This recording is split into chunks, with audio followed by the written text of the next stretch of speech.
If you clicked on this video, then you already know why the internet is on fire right now. This story keeps getting deeper, darker, and stranger by the day.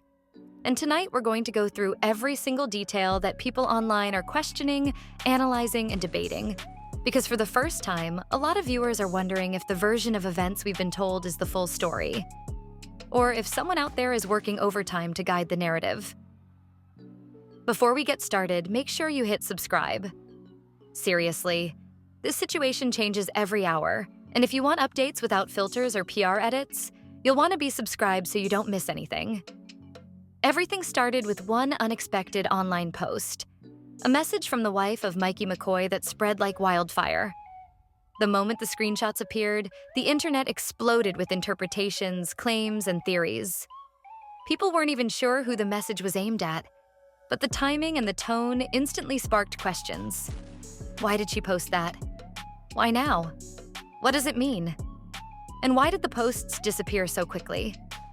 Some users claimed that Erica Kirk began quietly reaching out behind the scenes, asking people not to repost the screenshots. None of that is confirmed. But the rumor itself was more than enough to ignite a chain reaction. The silence afterward only fueled speculation, with viewers saying the whole situation felt strange. But the place where things truly spiraled was the so-called airplane coincidence theory. Anonymous online trackers began posting charts showing two aircraft, nicknamed the yellow plane and the blue plane, repeatedly showing up near Erica's locations over the past 2 years. Some said there were 68 overlaps. Others claimed more than 70. Again, none of this has been officially confirmed, but it spread across Reddit, TikTok, Telegram, Twitter, YouTube, everyone dissecting every overlap and every timestamp. The question people kept asking was, if even a portion of those overlaps were real, why had nobody ever addressed it? Why wasn't it mentioned? The silence created the mystery. If the theory were totally false, many viewers felt it would have been easy for someone to step in and say, "No, that's not true." But because nobody did, the theories only grew. Now let's talk about the video moment that refuses to die. The footage from the shooting. When the shot rang out, everyone around Charlie ducked, froze, or reacted in shock. But Mikey did something different. In the viral video, he lifts his hand to his ear immediately, without dialing or tapping. Some said it looked exactly like a person making a phone call. Others argued he was simply reacting to the loud noise. Turning Point later stated publicly that he was not calling anyone. He was responding to the sound. But then, in a televised interview, Erica said that Mikey called her within seconds of the shooting. Viewers quickly noticed that these two statements cannot both be true. That contradiction became one of the biggest talking points online. If he wasn't making a call, why does the footage look like he raised something to his ear? And if he was calling, why did the organization say the opposite? People aren't claiming to know the truth. They just want the story to line up. And right now, it doesn't. Before the incident, the McCoys and the Kirks took a trip together. Their first ever. Sweet, sentimental videos appeared online afterward, showing the Kirk family walking together, talking, laughing, sharing little moments. But viewers noticed something odd. The footage looked like it was filmed intentionally, almost like a documentary. It wasn't normal vlog content. It wasn't random selfies. It felt like someone was deliberately filming the Kirk family from a distance. And many questioned why that footage only appeared after Charlie died. Even stranger, just days before the shooting, Mikey filmed Charlie during a Korea trip, saying it was the first time he had ever filmed him like that.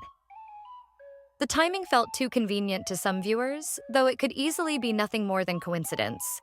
But coincidences, when stacked on top of contradictions, become theories. Then there was the moment Candace Owens got involved. Candace, who once worked closely with Turning Point, began publicly questioning the official timeline. She claimed Charlie was under pressure from donors, that he wanted to shift certain political positions, that he felt like he was being controlled, and that people close to him weren't being fully honest. Again, these are her claims. But what made the internet explode was her challenge. She said directly, "If I'm lying, say it publicly. Prove me wrong." And no one did. That silence became a major moment. Viewers said if her claims were totally false, it would be easy for leaders in the organization to correct them immediately. The quiet response, or lack of response, only made people dig deeper. The next moment that went viral was the exchange involving a woman named Bernarday. A clip surfaced showing her speaking softly to Mikey, telling him not to worry and saying things like, "Let them spin conspiracy theories. You had instructions to call Erica, and the team handled everything." Those phrases were enough to make the internet pause. Instructions? Team? Handled? What exactly was handled? Why were there instructions? And why did Mikey stutter and freeze after she said it? There might be completely reasonable explanations, but the lack of clarity only added to the confusion, especially because every phrase in that short clip sounded like something that belonged in a movie script, not real life. Then came Erica's televised interview. When she spoke about the shooter, she didn't say, "I want to see what he did to my husband." She said, "I want to see what they did to my husband." One word, they. That single moment triggered millions of reactions. Some people said it clearly showed she believed more than one person was involved. Others argued she was speaking out of grief and didn't mean anything specific by it. But because so many pieces of this story already feel off, that one word added even more fuel. Then came the pregnancy timeline questions. The internet began spreading claims that she said she was 8 weeks pregnant, and some users argued that the dates didn't line up. Others said the timeline was completely normal and people were overreacting. There is no medical confirmation, no official statement, nothing verified. But the rumor itself showed how little trust the public currently has in anything connected to this situation. When people don't trust the official voices, everything becomes suspicious, even things that might be very simple or very explainable. And that brings us to the big picture. Right now, we have multiple contradictions, multiple timeline gaps, strange reactions, unaddressed questions, and an overwhelming amount of silence from the people closest to the situation. Does that mean a conspiracy is real? Not necessarily. But here's the truth. When powerful groups or individuals stay quiet, the public fills the silence. If the simple answers aren't provided, people create their own explanations. And those explanations can get huge. We're looking at a situation where online audiences believe someone out there knows more. They believe certain details don't add up. They believe that behind the public statements, there might be private conversations that tell a very different story. Whether that's true or not, the perception is what's driving everything. And in a story like this, perception can be just as influential as fact.